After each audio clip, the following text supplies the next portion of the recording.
When François Hollande sent out the invitations for D-Day commemorations, he probably didn't expect the French capital to suddenly become what newspaper Le Monde is calling Yalta-Upon-Seine. Hollande sitting down to a first dinner with Barack Obama in a 3-star restaurant. Then he'll quickly nip back to the presidential palace for a second meal with Vladimir Putin. Obama and Putin aren't speaking, at least not one-to-one, but they will be sitting down to the same banquet in Normandy Friday on the 70th anniversary of the Allied landing.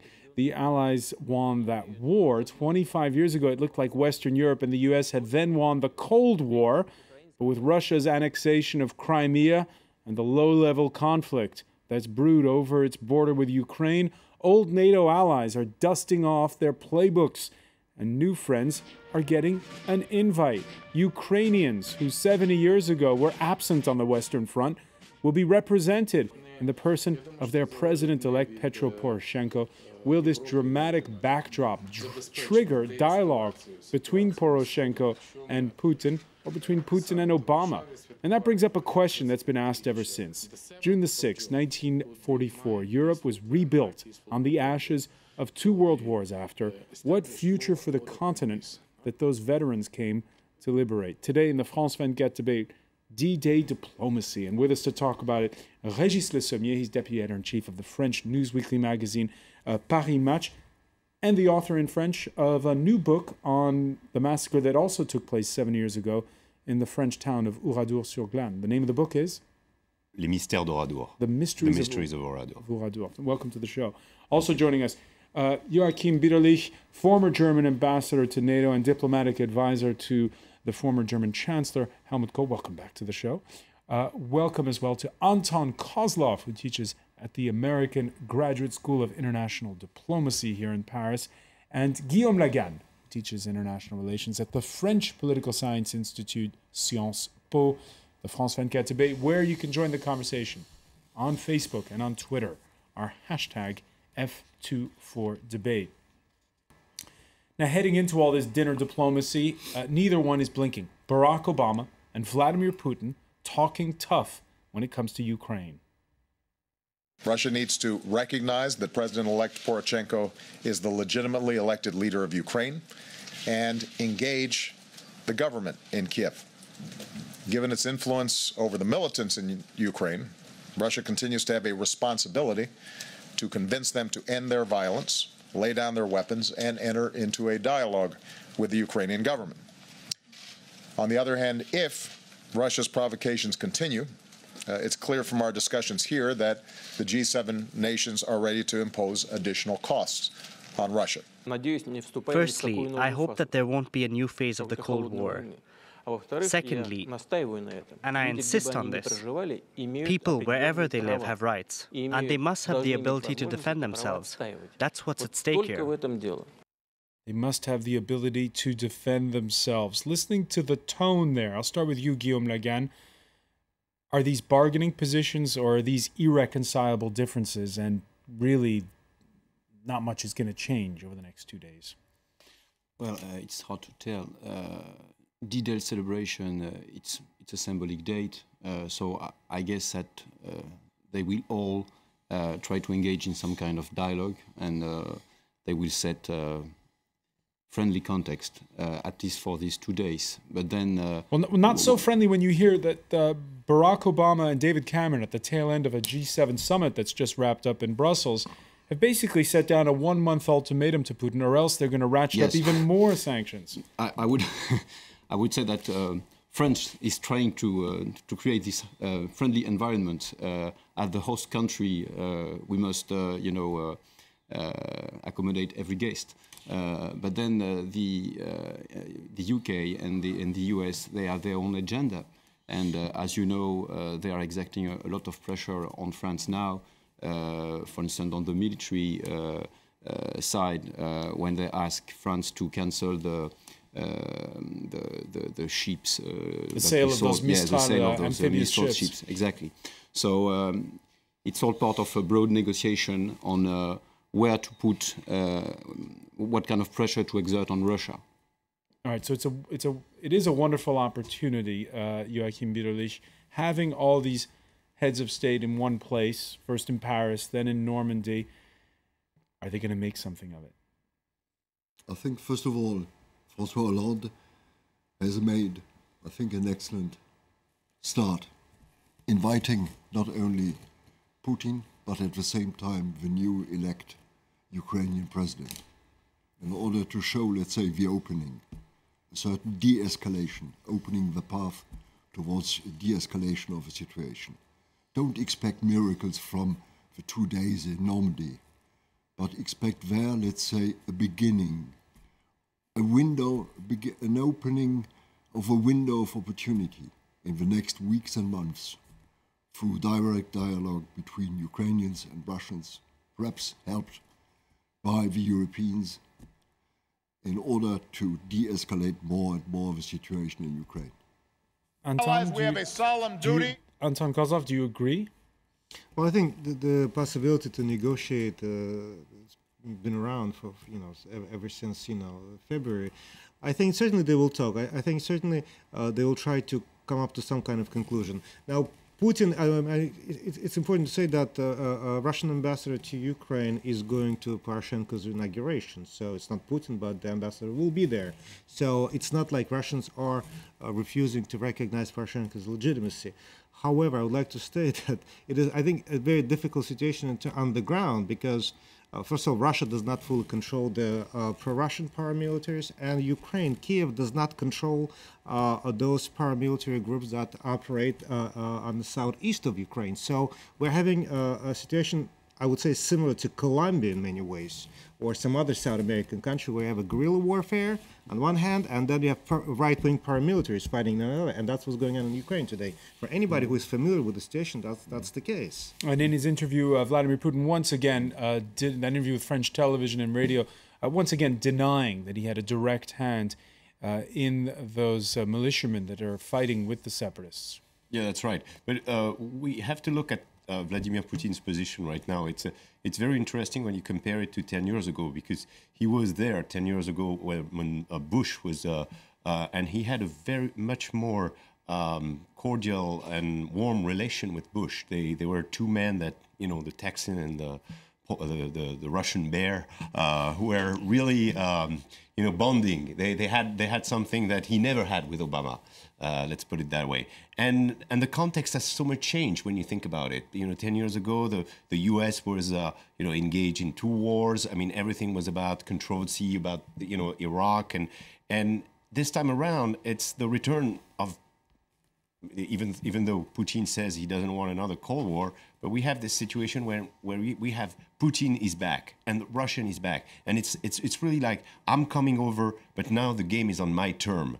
And Obama can only, say those, threaten of imposing new sanction. Cameron can do this thing, but Putin has won already. I think he has proved that with the Syrian case, with Ukraine, he's back, and everybody has to count on him. And he's very powerful at the moment, and he knows it.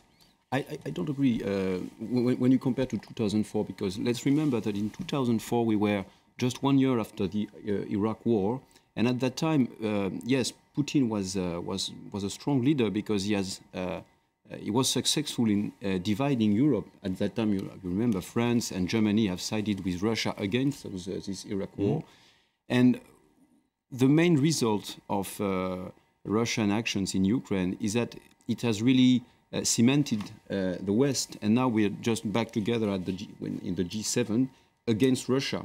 I'm not saying that we have very exactly powerful, strong. Yeah, no, but I mean, I'm not sure that in 2004 they had such a strong relation. Well, Putin was invited at Kennebunk Port by George Bush and his father. I mean, he was welcome, and there was this atmosphere because the two men had this special. And Bush was a leader that trusted human relation. I would say much more than Obama. And at this time, it seemed to work between the two men, even if there was, as you said, the controversy about the Iraq War, and there was strong division between, France and other countries about. And the missile defense shields that came later.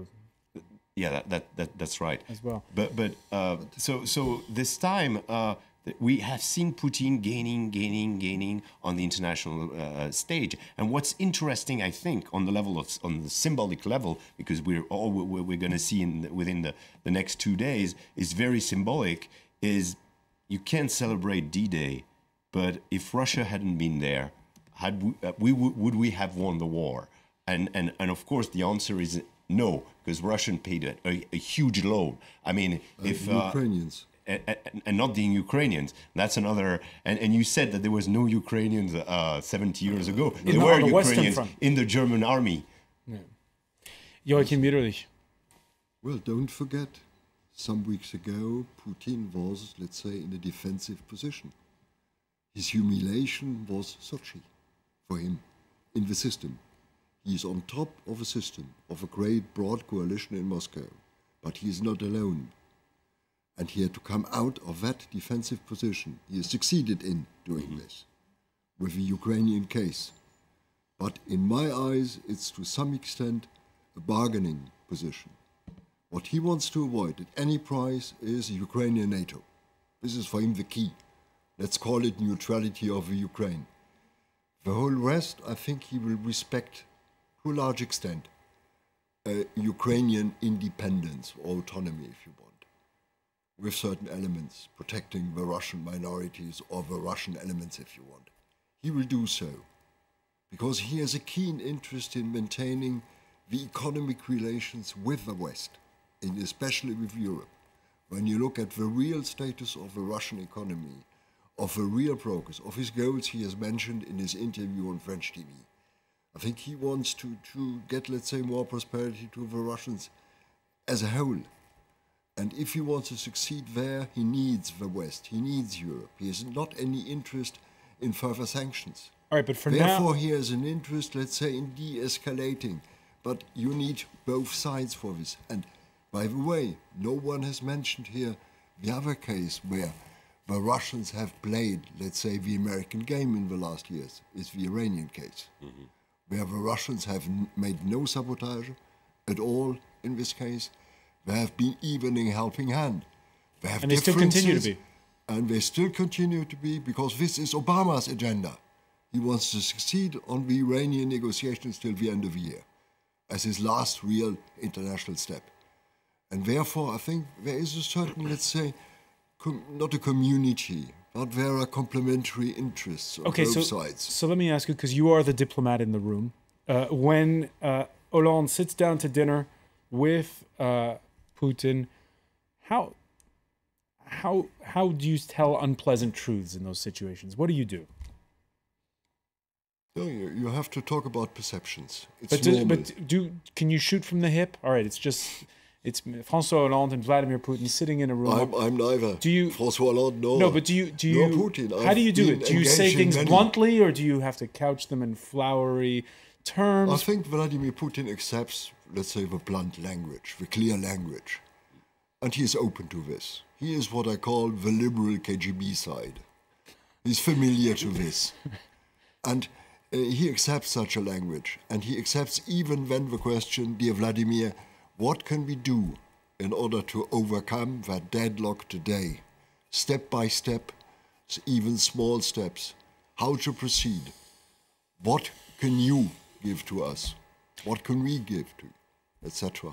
And then you can go on. Putin not meeting with Barack Obama one-on-one, but he is meeting David Cameron before he sits down with François Hollande. Is that how you handle Putin? You tell it to it straight?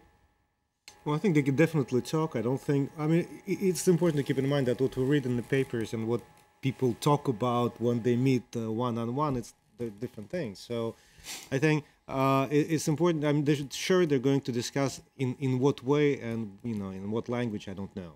But I'm sure Hollande will express his position, Putin will express his, and even if they do not have full consensus, I'm sure they can negotiate, because I'm pretty sure Russians are ready and they want to negotiate. Now, the question is... While saving their face. Exactly. It's the fundamental issue, because they've been... Putin had always a very good attitude towards Barack Obama. But I think with the situation in Ukraine, he felt to be pushed around a bit. particularly by the behavior of Victoria Nuland and the American ambassador in Kiev, and so on and so forth. So I think the Russians, they have to sort of, flex their muscle, but they will negotiate. They don't need no Cold War, just like the United States. None of the players have any money to have a new Cold War to begin with. All right, and on Wednesday, Ukraine's president-elect meeting Barack Obama, hinting at his own possible sit-down, it's not formal yet, with Vladimir Putin while he's in Normandy. As things stand now, a meeting between myself and Putin is not planned. But I do not rule out that it could take place in one format or another. So let's talk about it when there are grounds for it. Guillaume, again, what do you make of Poroshenko, and what do you think it will be his relationship with Vladimir Putin going forward? It can only be better. I mean, the first positive thing is that he's in the process of being recognized as a partner of Russia. Was not denied that he was elected in some way through a democratically controlled process. Now, I think he's going to play on both sides. On the one side, he's going to talk to Russia and try to engage Russia, particularly on the gas problem, because they have to negotiate some kind of shipment of gas in Ukraine. And on the other hand, they have these military operations in the eastern part of the country. So I think what he's going to do is he's going to try to impose some kind of firmer situation on the ground, and then try to find an agreement with Russia. But it's going to be hard, because there is this Crimea situation. They are not going to accept that a part of their territory has been taken by Russia. So it's going to be tough to find an agreement. Régis, Le Sommier, you've covered your fair share of these summits. Some of them. Can we expect surprises?